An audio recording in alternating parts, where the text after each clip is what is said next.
Prospect House Media. And now, prepare yourself for the only weekly podcast you won't want to miss.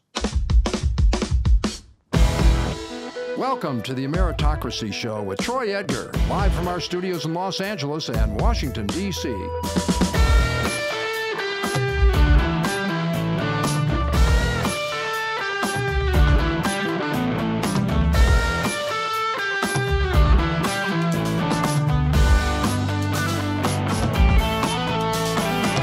Hey everybody, I am Troy Edgar and welcome to the Ameritocracy Show. Thank you for tuning in and checking it out. It is greatly appreciated. This podcast examines the conditions for personal and professional growth and opportunity across America.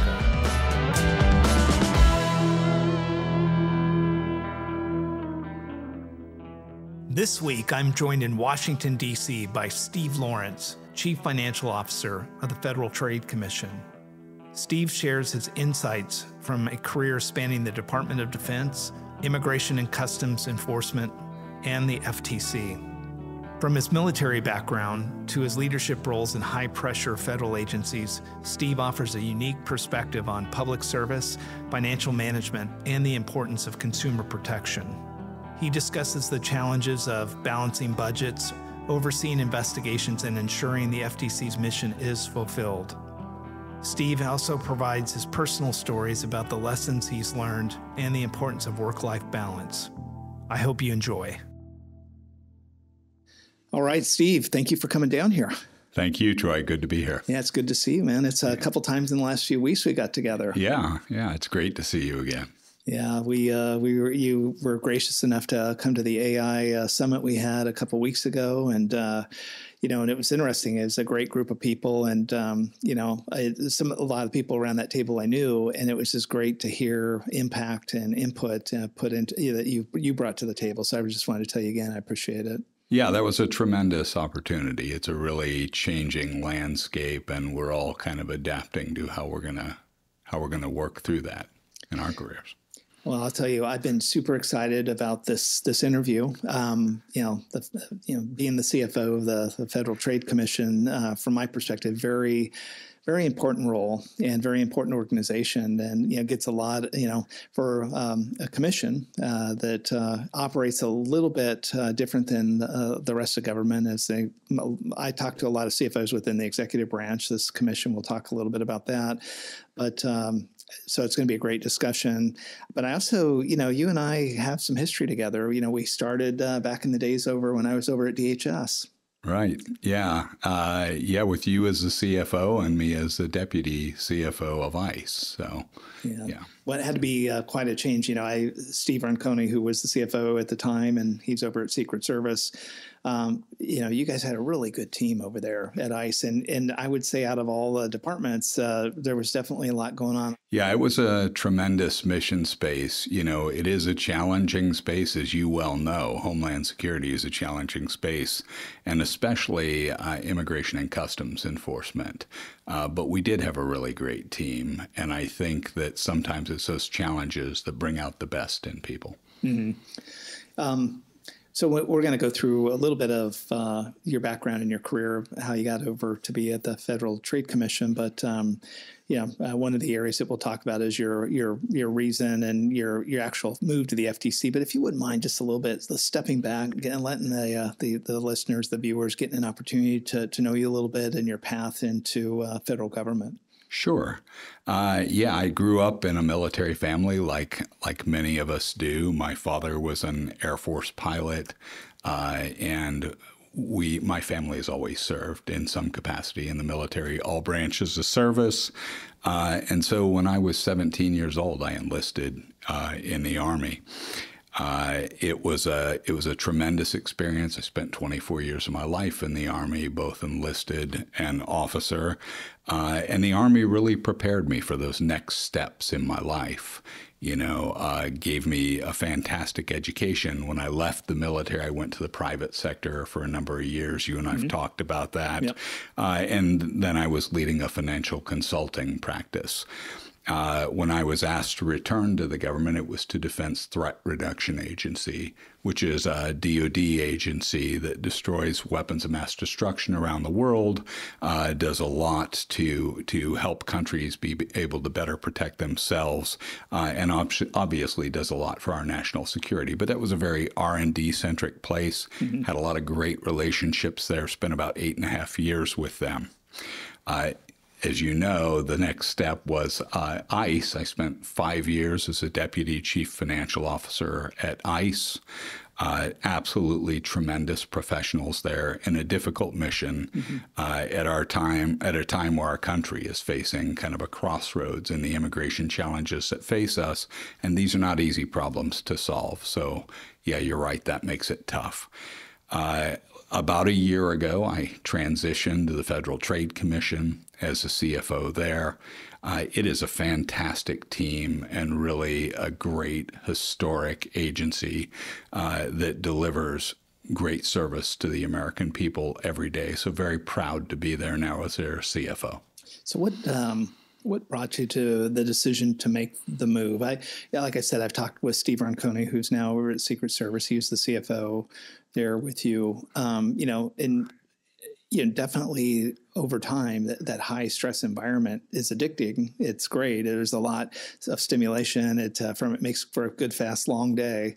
But eventually, you get to a point. It's like you got to be in a marathon race too. You got to sustain yourself. And I was just kind of curious on your side. Was it that, or was there an interest in getting into the Federal Trade Commission, or what would you say drew you over? Well, the mission of the Federal Trade Commission is very attractive because of its impact on people's lives. Yeah. But I can't say that ICE wasn't also that. You're right. There is a bit of adrenaline rush when you're doing things the American public really needs to have done, but they're tough, intractable problems.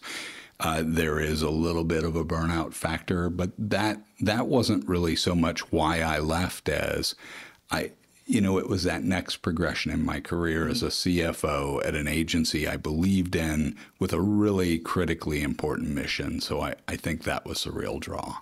One last question on your background at ICE before we kind of move through is that, before I came into my service in federal government, obviously been in corporate side, but I did city government for a while, so 12 years as a mayor.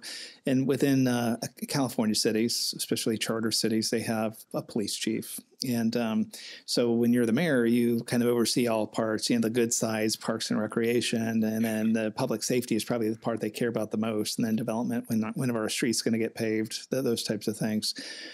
It was interesting. I was kind of known on the council for being the finance guy, believe it or not, And but it was always a little bit difficult sometimes to peer into law enforcement. It's a different mindset. And the thing that I learned when I was at DHS is ICE is really kind of two different groups. HSI, Homeland Security Investigations, that does a lot of work that you could almost say parallels the FBI or the DEA. It's a lot of enforcement. They have probably as many sworn federal agents as the FBI and the DEA, and they do a lot of interagency. And when you're at a city, especially in California, where a lot of the cities in California were fighting sanctuary law. And so in sanctuary law, the cities couldn't, based on sanctuary law approved at the state level, cities weren't supposed to be able to work with the federal government, especially in areas where the second part of ICE, which is ERO, or the enforcement removal operations. And I think, like you said, looking at that, two different types of mission sets, the interior part of the removal process or getting involved in that, and then the HSI, which is the actual almost hardcore law enforcement. Two different mission sets, two different financial paths.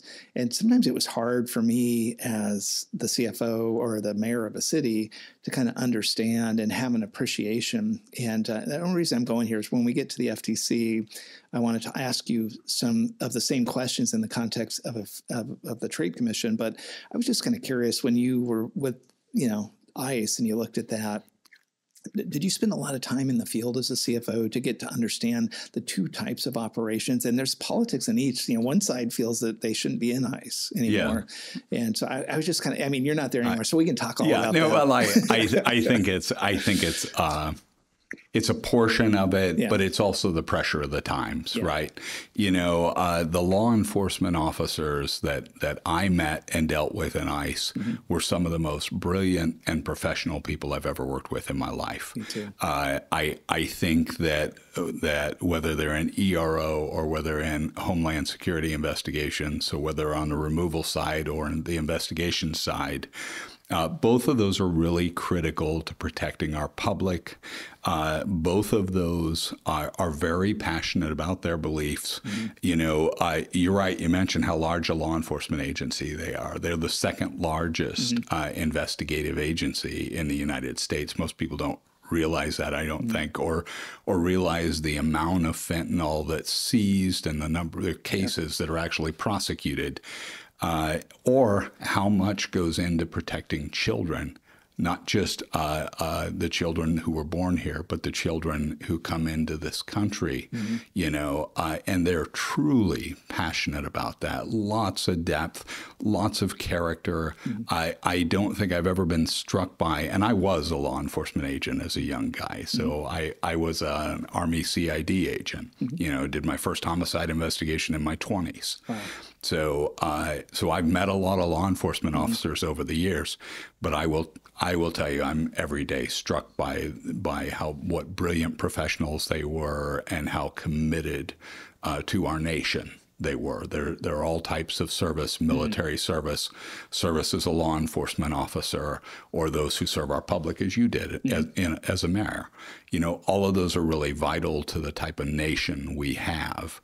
And I think jumping forward to the Federal Trade Commission, the laws that we enforce in the FTC are no less critical to our nation because they protect our way of life. They protect the economic liberty of our citizens, and they protect them from fraud and abuses that most of us don't even think about on a daily basis. Well, I think you're starting to kind of catch on where I'm going. Is I kind of wanted to paint a little bit of your background in law enforcement, and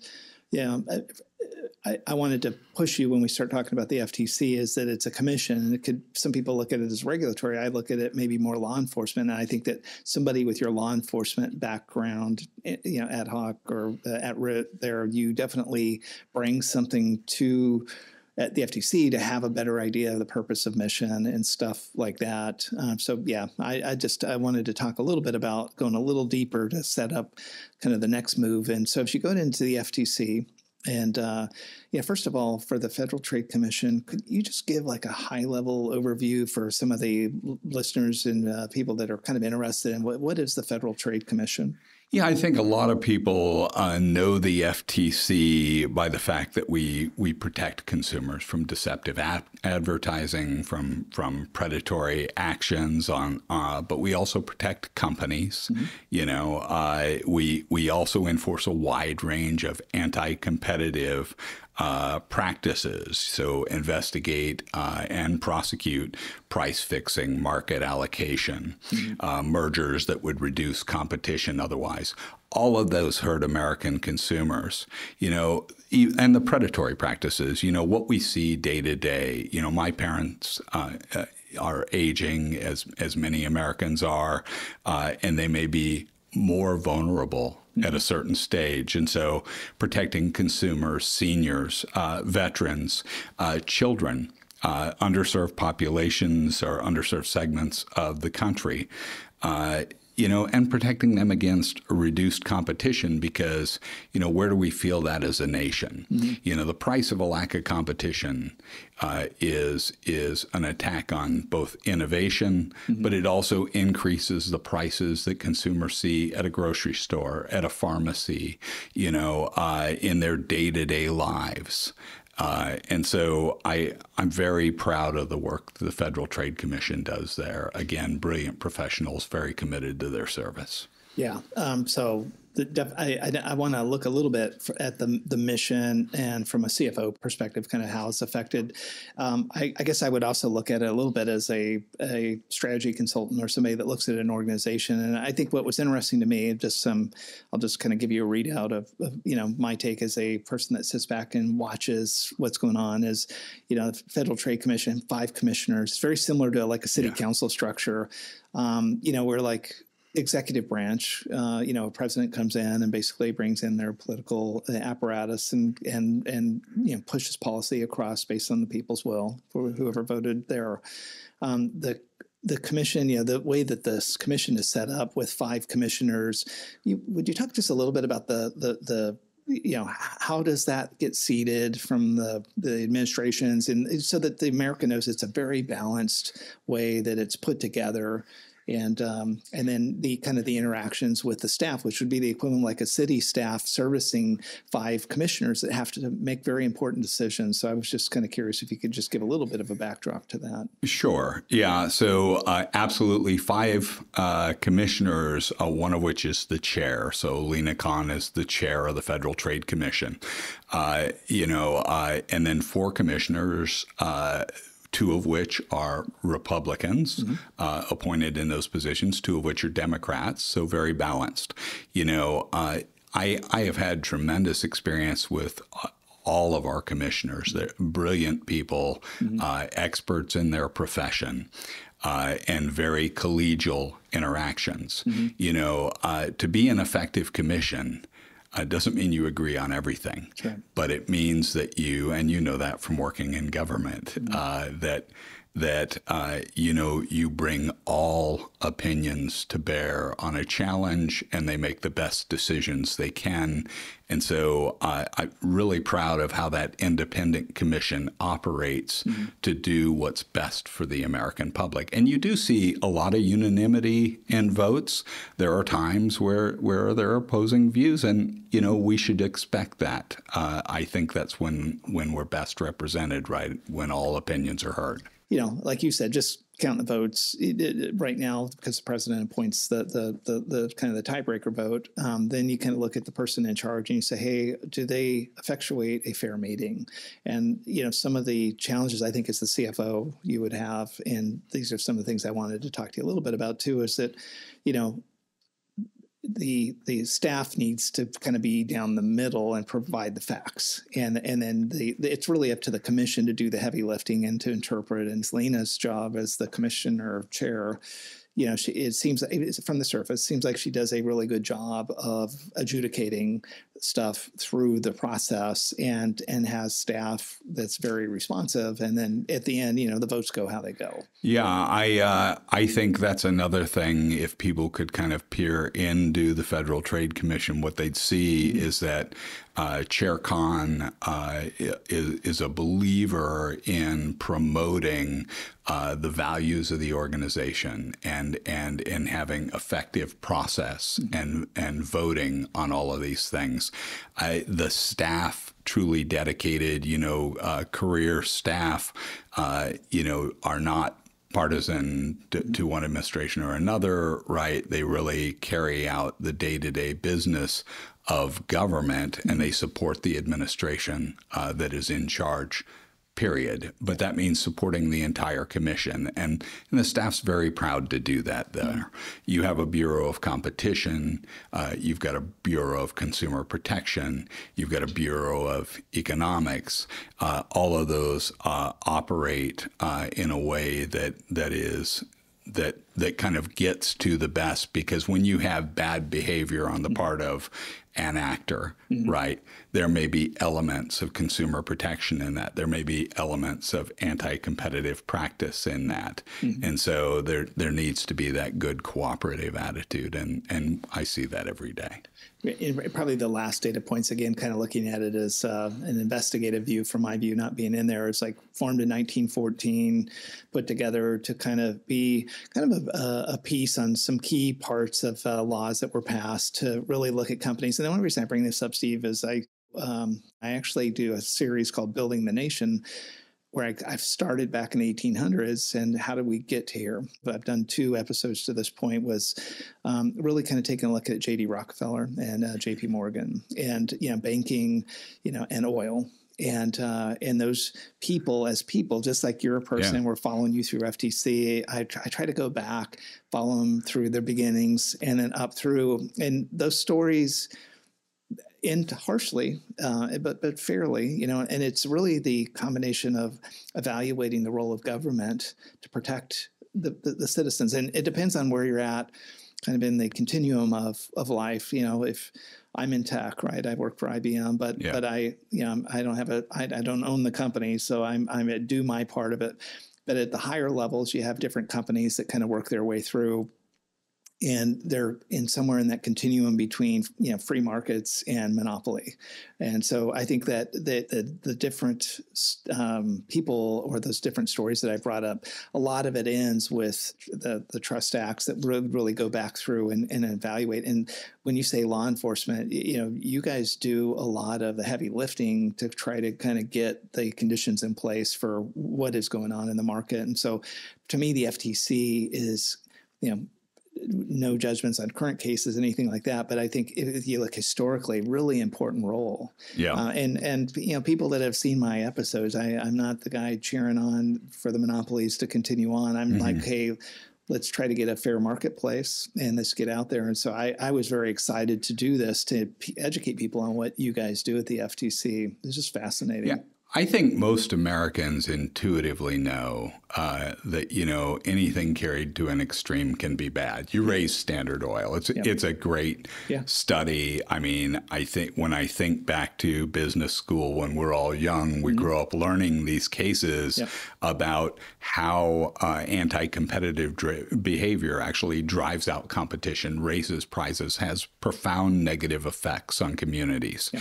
And so there are definitely 2 sides to everything. I think everybody understands, growing a business. When you start a business, your aim is to kind of grow and develop that business and do it in a way that is beneficial to society.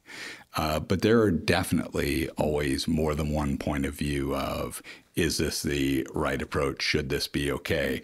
When we go back to the Standard Oil days, and why the FTC was created in 1914, Woodrow Wilson was looking at the landscape, very much aware of that. Congress passed the Federal Trade Commission Act, and the aim of that, because we realized we had a problem, was to bust those trusts because they were having a devastating impact on society. Yeah. Now, again, just I think a really important kind of footnote through this discussion. What I'd like to do now, let's turn into your role. Let's turn into the Office of the CFO and the budget for FTC.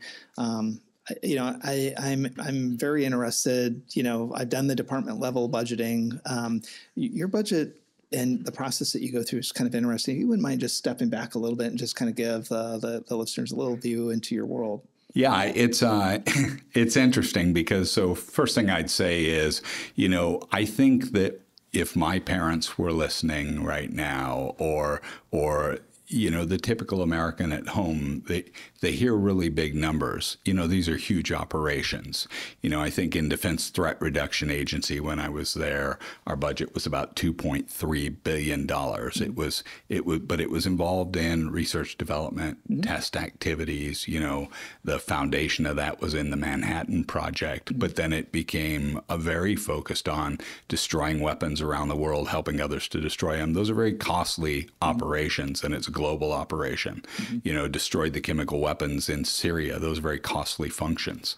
I think at ICE, the budget there when I was there was about $9.5 billion. But again, we're facing an immigration challenge of the magnitude we haven't seen.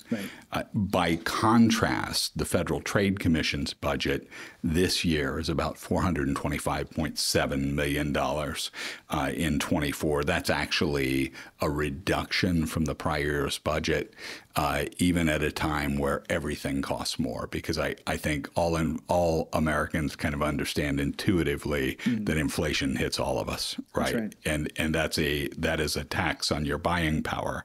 Now, our FY25 budget request is $535 million, but that's largely to kind of keep up with the cost of payroll. Mm-hmm. The FTC is kind of unique in that we are 70%, funding our people. Mm-hmm. So 70% of the cost of doing business is actually attracting, hiring, retaining the professionals who are experts in their field, lots of them experts in certain industries, experts in consumer protection, and they could be making a lot more money somewhere else. They're serving in the federal government because they believe in what they're doing. But that is a relatively low cost of operation. When you think about it, for every dollar spent at the FTC, they are actually benefiting the public by about $14 for every dollar spent. That is a tremendous ROI. They return a lot of money to the American public and probably avoid about $3 billion a year in costs to American citizens. No, yeah. And I thought kind of what was interesting. I've talked about this. I had a couple different CFOs on that have fee structures within their community of being able to kind of get the fees, and FTC. Some of the fees you guys are also able to be able to collect. And also just kind of maybe as one example, the do not call fee that is out there. But can you talk a little bit about the source of your funds to be able to kind of get like the fees, the fee structure, and how you kind of interact sometimes with the public? So do not call is one. Companies pay into the do not call fees, but also mergers. And so there's merger application fees that are paid under Hart-Scott-Rodino. But the fees that we take in would fund about 74% of the agency's operation. And so that's a relatively small cost in terms of appropriations. Now, the way that works is we don't spend those fees as they come in. We actually return those in the year they're collected to the government, but it reduces the true cost of government by that 74% rather that's collected. Another question kind of back to resource allocation. So now we've talked about how fees are coming in, how you're budgeted. And I guess just out of curiosity, it's a commission. So the commission has, I'll call it executive power for things that they're going to make decisions and direct. But the resource allocations, when they come in and what they decide on, is that really kind of a majority rules in the commission? Is this direction from Congress? What is the process or the governance for the use of fees or resource allocations? Or maybe just to not be controversial, at the office of the CFO, what process do you facilitate to make decisions? Yeah, so we do track the fees, obviously, as they're collected, but we actually turn those fees over to the Treasury every year. So they're not being actively used by FTC as they're collected. But you asked an important question about budgeting, because we have a very democratic process in our budgeting. Whether we're putting together the budget request for the subsequent year, or we're putting together the operating budget that we're going to hold ourselves to after funds are enacted for the FTC, those are both voted on by the commission. And so it is kind of an eyes wide open situation. Now, I just said 70% of our cost is payroll. And so that's not the challenging part, right? The real challenge is the cost of everything is always going up. You and I talked a lot about AI, artificial intelligence, and the impact it's going to have on our society, and the cost of big data, the cost of operating in cloud environments, the cost of protecting our infrastructure so that we don't have attacks on our network that are very costly. So that's a big cost, paying for experts in their field to testify.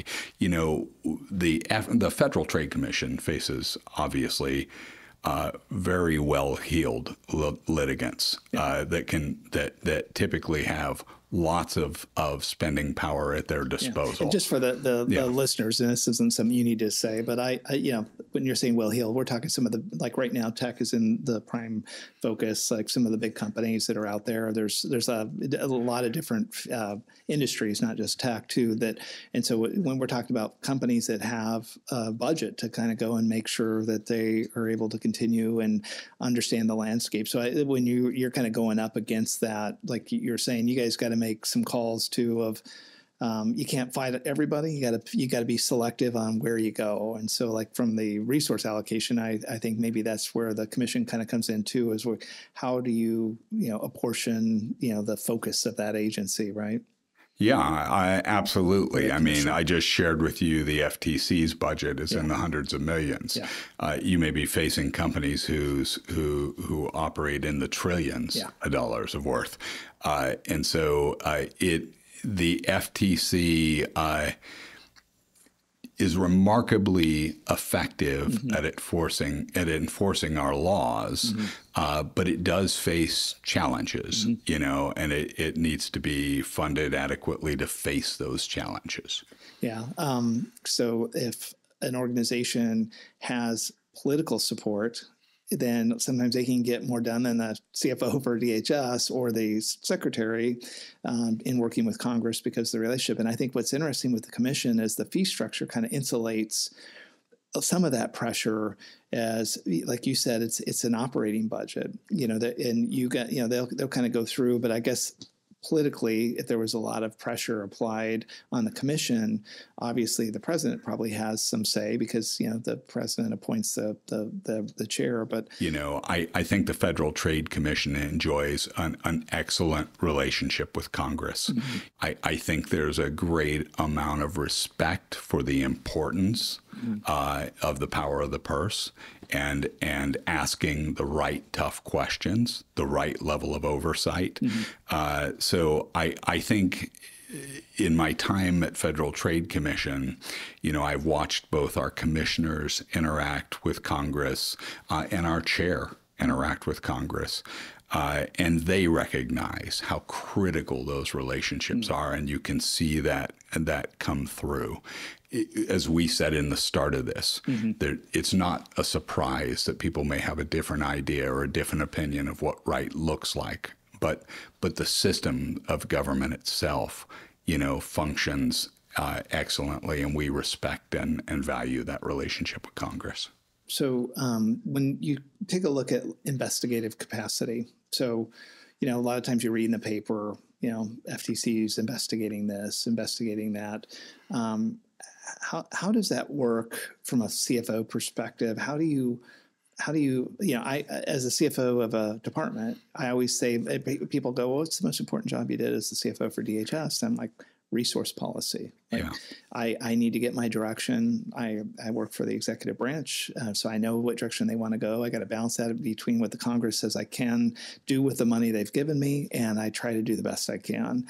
But so investigative capacity by its nature, how do you see the role of the CFO and fitting into that realm of potential scope? Yeah, I think anywhere I've ever been, especially in public budgeting, it's a little bit of pastus prologue, right? You do the best you can to investigate to ensure that you resource your investigations based on the history that you know. Are we going to be surprised by things happening or changes in the world? You know that better than anybody. Your time as a DHS CFO, I think, showed you at that time, hey, you're not going to predict everything that's going to happen in the world. And are we going to have to go to Congress and ask for help when that happens? Absolutely. But by and large, our professionals in the CFO community are very good at looking historically at patterns over time, even estimating future fees. That's not a science, right? There are so many things that can impact that, right? As the interest rates are higher, you may have less M&A activity. There are a lot of things that drive that in recessions. How is that going to impact it? Economists spend a big part of their lives trying to figure these things out. So in the CFO community, I think in addition to being good stewards of the money, good financial managers, we really have to be change agents we have to really be listening closely and looking at what's going on around us. And we have to, to a degree, be futurists. You've talked a lot about artificial intelligence and how do we prepare for that?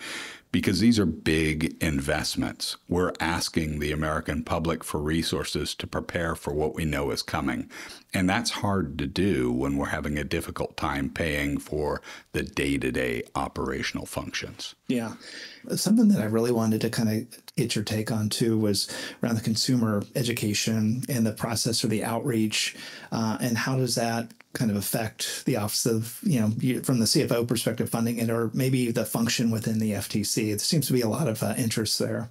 Yeah, I would say there's a big commitment to getting practical, actionable consumer protection advice into the hands of the people who need it the most.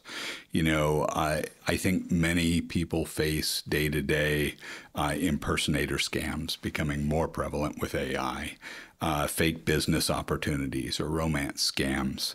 But we actually publish materials and present them in multiple languages, English, Spanish, dozens of other languages.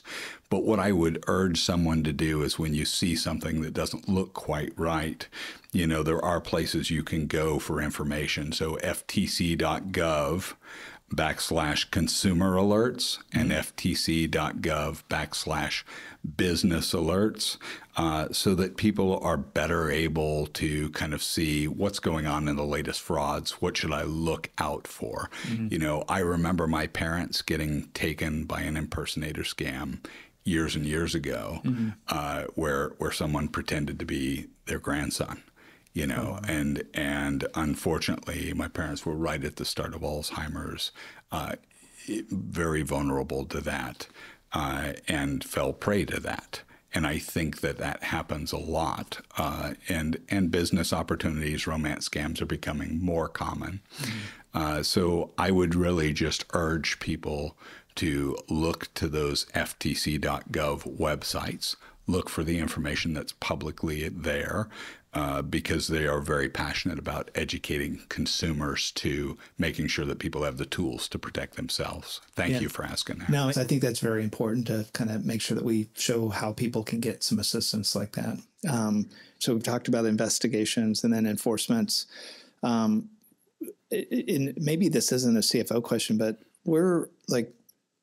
is the FTC staffed for enforcement? Because I, from what I can tell from my research, you guys do a lot of work with the Justice Department. Are they the enforcement arm? Are they the investigative arm that you got to coordinate with? And is that a financial thing, or how does this process work with the FTC? Well, it really depends on the space we're in, right? So DOJ is equipped to investigate the industries or the activities that they investigate. The Federal Trade Commission has added a lot of value and has done very well at protecting consumers and investigating within the space they have. But they each have their own authorities, and a lot of that is driven by their own prosecutorial discretion, resources that are available, and what is the thing we're looking at. I mean, I don't think anyone can tell you what type of merger activity might come in the door tomorrow, right? You do the best you can, I think, and the commission does the best you can. And this is not really a CFO question, so I probably defer to them on that. But that's what I'm trying to figure out. Reason that out, look at what the specific activity is, and decide what would be the impact in terms of competitive behavior. What would be the impact on our people, on our economy? And they do a remarkable job at that.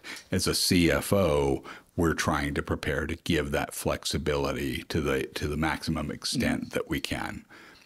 I think we all are aware this is a tighter fiscal environment. Right. It just is. And it's when I look around at my peers in the community, and I know you did this a lot, we talk about, hey, how are we going to operate within these reduced resources, and what's the impact going to be on our mission, on our people? Will I be able to continue to be effective in those spaces? Because ultimately, when there's not enough resources, right, you bring fewer cases. Right. Okay. When there's not enough resources, I maybe can't sustain the level of staffing that we may feel like we need. And we may lose experts that we have on staff in critical areas, So that resourcing edge is really critical to the FTC, just like it is to every other federal agency. Yeah, probably about 9 or 10 months ago, I had Congressman Lou Correa. He's a Democrat from California on the show. I've worked with Lou in local government. He was a congressman, as county supervisor, so we've had a long history. And it was interesting. He's the ranking member, he's the ranking member on the judiciary, which deals a lot with from the congressional side for antitrust and a lot of different activities like that. So, having you on the show to talk about from the FTC perspective, at least from the CFO's view, congressional view, the antitrust, and then obviously my building a nation side. So I've been really just trying to, and my questions are a little bit naive, I believe, but I'm really trying to paint a picture of kind of together from all different aspects. It's pretty complex situation, like you said. It's it's supply and demand, especially on the funding, and then the market conditions and all that.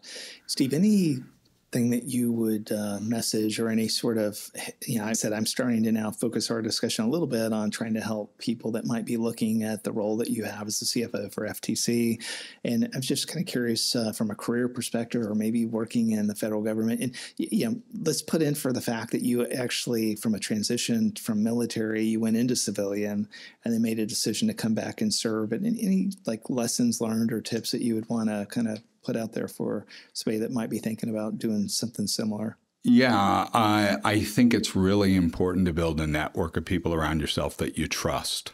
As a young military officer, one of my great role models, still a mentor to me to this day, and his wife are like a second set of parents, Salvatore Chidicamo, the general who was over all military police in the Army. It taught me a great deal. So surround yourself with people who can help give you those lessons. One of the things that he was very emphatic upon is you can be the smartest person in the world, but character is what drives this, right? Having the right character and making sure that you protect that allows you to kind of use the things that you learn. The other thing is, I think you have to be hungry for information. You've got to be data driven, and that means getting after the facts, and you've got to be committed to your service. And I'd say that's not unique just to public service, right? When I was in the private sector, I think the thing that kept me motivated is everyone who worked for me had a family to feed, a mortgage to pay, and so growing that company wasn't about just doing something for me or just giving something to the company. It was how we take care of the people around us. And I think I see that too in public service. This is really a relationship business too. Yes, we have to be armed with the facts. Yes, we have to be smart, dedicated, always learning. We have to be looking to the future, but it's also about bringing people with you, growing that next generation, because someone's going to replace us. Right. No, I think and kind of taking the kind of perspective of where you've been in your career, any sort of events or anything that's from your career perspective that's really surprised you? Is anything that's happened to you where you're like, now you're looking at it and you're like, that was a good thing or a bad thing? Yeah, I think it is always those toughest experiences that test your mettle. I served in a lot of countries around the world in the military, and there were definitely days where everything felt like it was against you. But again, you're surrounded by people who care about you and who you care about, and you're taking care of them. I think in the government, you talked about ICE. That, yeah, absolutely. That can be a pressure cooker some days. It's a difficult mission. It's challenging. And there is a lot of emotion around what's going on for very good reasons. We're facing a huge challenge. And if everybody had all the right answers, maybe it's not a challenge, but we just don't by nature. So I think coming through those things and getting to a better set of policies, the policymakers are going to get us there, but us being able to kind of stand up to that and deliver for the American public is in a way a reward. But the other thing I'd tell you is when I really felt down, because I think everybody gets to those stages in their lives or those stages in your career where, wow, it looks like every day is a hard day. One of the things that was uplifting to me is I like to mentor, whether it's kids outside the government who I might be mentoring and helping get into college, or whether it's people who work with you, who you meet. The value of doing that and giving to someone else is not just what you're giving them. It's a way to recharge yourself too. So I think that lesson of giving back and how powerful that really is, that I think is a huge recharge to all of us. When you talk about recharge, maybe this will be our last point, is like you and I talk about stuff other than government. And so some of the things that we talk about outside of work is guitar playing, and reading books, and maybe a little bit on the guitar playing. I'm looking forward to having the opportunity for you and I to get together, but I know that's been a little bit of a passion for you for a while. Yeah, I know, Troy, you're a better guitarist than I am, and you have a lot more guitars than I do. You're not supposed to say that. My wife watches this. No, it's my wife. I'm trying to send that message to. Oh, okay. So, I grew up, my father loved music. And I think that was infectious to me. As a result, I love music, and it's a great way to release, recharge. I mean, whatever your passions are in life, I think as human beings, for us to be resilient, you have to kind of pursue some of those passions outside. You know, in the day-to-day business world, it is really easy to get sucked into that becoming a 24/7 job, right? We're always on call. We're always there. But it's just as important for you to be there tomorrow and for us to teach the people right now who we may have the privilege of leading. Those are going to be our future leaders. If what we teach them is 24/7 and there is no ability to recharge, I'm worried about the situation we create for them, both in their home life and in our ability to kind of keep them in this profession that can be very challenging. Yeah. Now, like you said, the recharge part and the outlet, a constructive outlet to be able to kind of focus that time. It's kind of a kind of parting is, my kids are grown, and it's interesting. I went home, had dinner, took them to, they're men, but we all like to go to dinner, have a movie together, kind of relive our past. And, there'll always be a point where one of them will say, oh yeah, I remember coming home and Dad was in the study playing guitar. And that was just like, and they would listen like through the walls. And to me, I was like probably in a different space trying to burn off stress of something that was probably, I just need to change my mindset. And I wasn't really thinking about anybody else around me. And, and I know, I've talked about your wife's view, and I've told you my wife sometimes makes me go practice in the bathroom. Yes, right. But I think that having that ability to recharge, but it also has effects on your family too. And I know my wife is super supportive of just a crazy work schedule and all the stuff, but I think she actually makes her happy.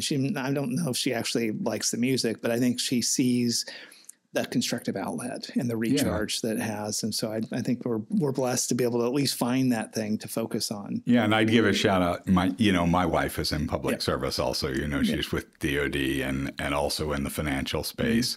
I see I see her kind of recognize that now, that recharge is so critical to us. And the last thing I'd say is, I know you've spent a lot of time trying to attract people to public service. What is that next generation going to look for, and how do we reach them and let them know the value of public service? Because when you and I were looking at it maybe the first time, right, we're thinking, am I going to be able to be creative? What's this going to look like? Am I entering pure bureaucracy? Right. And I always look back now, and I'm so surprised by the value and the passion of the people we meet, and the fact that every day we have to be creative. Every day we're trying to grow, and so that is there. You can operate within a bureaucracy and still be growing, and you're serving a nation who, like we said earlier, that system of government and those opportunities that are available, that's there for that next generation. And I am like you, all about attracting them to service. Well, thank you. And Steve, I guess I want to end too by, thank you for your service in the military, but also, I say this, when I came into federal government, you were one of the key people that really reached out. Was very helpful to me to be able to kind of understand. I put myself out as somebody that's a quick study, but it really also takes a partnership with people that will make investments. And definitely in the role within ICE, the difference between the career and the political people, it was just really refreshing to see a professional like yourself reach out in a very constructive and helpful way to help me get my bearings and to be as effective as I could as fast as possible. So I just wanted to thank you for that. Well, thank you, because you were absolutely effective, and I've really enjoyed our relationship and getting to know you better over the years. Good deal. Well, Steve, thank you, and I'll see you on the guitar jam, huh? Sounds good. Okay.